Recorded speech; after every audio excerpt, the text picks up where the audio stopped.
sorry that I've put you on the back burner. Other matters have occupied my brain. I know that's not an excuse to forget about you, but I guess that's just life some days. While we are in the music store, Ellie pulls out a guitar and starts singing Take On Me. The lyrics here create a great juxtaposition. Ellie sings, literally, she is asking for Dina to take on these parts of herself that she finds herself at odds with right now. But then she continues by saying, and that is scary good foreshadowing, because by now, subconsciously at least, it seems that Ellie is already starting to grapple with what this rage is starting to do to her, and how, as a result, she finds herself losing parts of what made her whole. That's the spark that we need some days.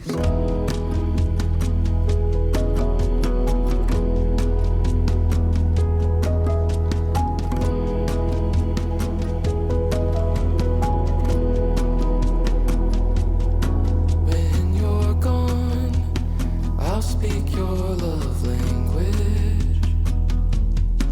Acts of service and whatever the other four are. When you get home, you know I love the love we make. But if you need to just kiss, that's okay. I'm good with that. Let's play a healthy game of compare and contrast. For me, Game Ellie's most defining moment is when she loses Riley. This informs her character, and I have stated many times, is the emotional cataclysm for the entirety of the second game. However, though this affects show Ellie as well, her most defining moment seems to be her confrontation with David. During this confrontation, Ellie learns that she has so much anger built up inside of her, so she tries to fix it. She tries to control the anger that is inside of her, because last time, she almost didn't walk away. Get up.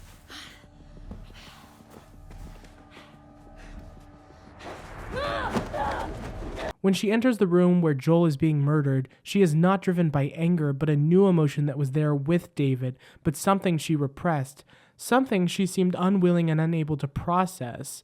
It is fear, and that is the emotion that drives the scene between her and Joel. That scene with David, for me at least, turned into a mini emotional cataclysm. It felt intentional when the stalker tackled her to the ground in the beginning and climbed on her like that. I instantly thought of how David climbed on top of Ellie. When Ellie gets taken by those Seraphites and is almost lynched, I get brought back to that burning restaurant and see the fear in her eyes.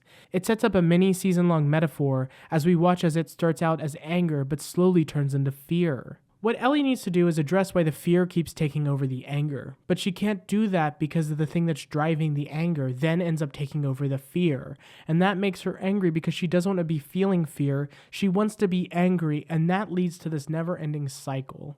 Let's take this boat scene, for example.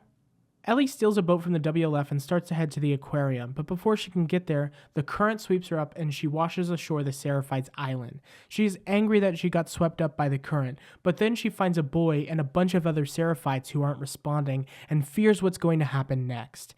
As the Seraphites take her away, this angers Ellie. These people who moments ago she was trying to help are actually monsters in their own right. But then the anger turns into fear. What are these people going to do to me? Will I be able to make it to the aquarium and find Abby? As she escapes the ropes and makes it back to the boat, she refocuses on the aquarium with a newfound rage and anger in her eyes. But then we hang on that just a little longer, and that anger is taken over by the fear once again. What if I don't find what I'm looking for? What if nobody is in the aquarium? But she pushes it to the side and doubles down on the anger again, and then the fear takes over, and so on. I'm wrapping up this David metaphor here because I do have bigger fish to fry, but in conclusion, fear is driving show Ellie, not anger. Anger drives game Ellie. Fear drives her with what happens with Nora. She enters calmly, but as she starts to beat and torture Nora, there is a disconnection followed by fear. I'm probably seeing what I want to see to some degree, we all do, but it's there for me. She tortures Nora for the things that the Salt Lake group did to Joel, which is important to note, because Nora is getting all the anger and fear that Ellie felt in that moment. As Ellie returns back to the theater and confesses to Dina what happened at the hospital, she laments that she thought that torturing Nora was going to be harder, but it was actually easier.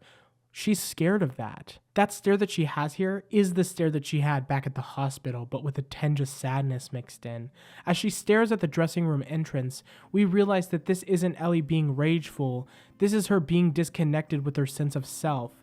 She has lost who she has become through tragic and violent means, and she is now asking the question, who am I, through that lens?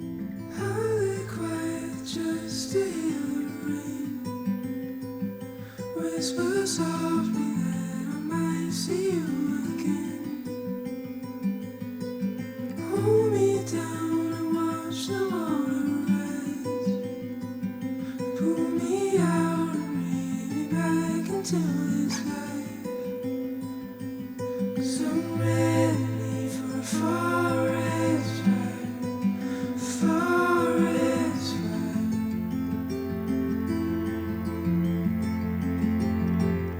I'm needing a forest fire, forest fire.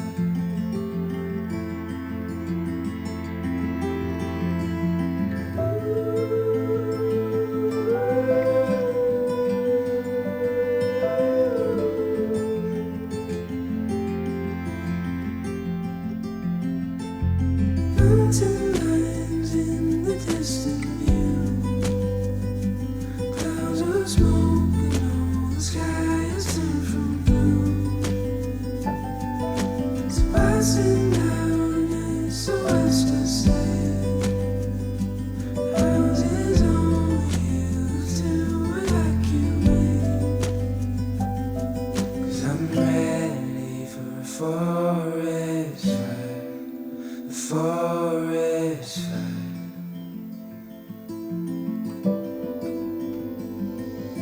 I need a forest fire, forest fire.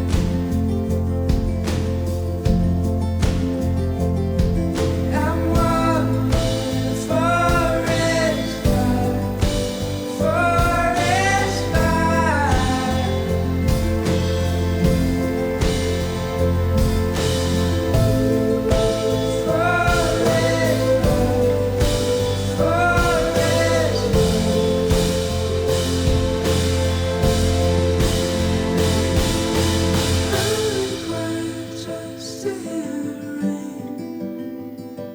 Whisper softly that I might see you